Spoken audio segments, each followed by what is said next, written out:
This is the kind of smart home automation I love because it's not just turning something on. On Friday, Home Assistant helped catch a real HVAC problem. The downstairs AC was running, but the house temperature was still climbing. By Monday, the data had moved from a weird graph to a real service call.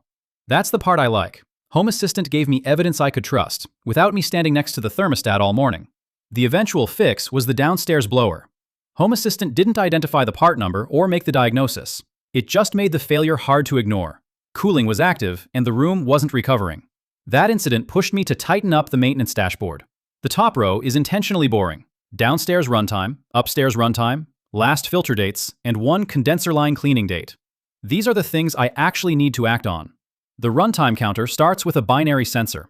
If the thermostat says the unit is cooling, the helper turns on. Then I convert that to a numeric 1 or 0, and the integration sensor turns it into hours.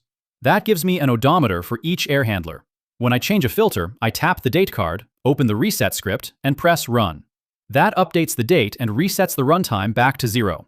For these 1-inch MERV8 filters, I settled on 350 runtime hours. Runtime handles the seasons where the system barely runs, but I still keep a 9-month hard limit because filters can age, get dusty, or just be forgotten even when runtime is low.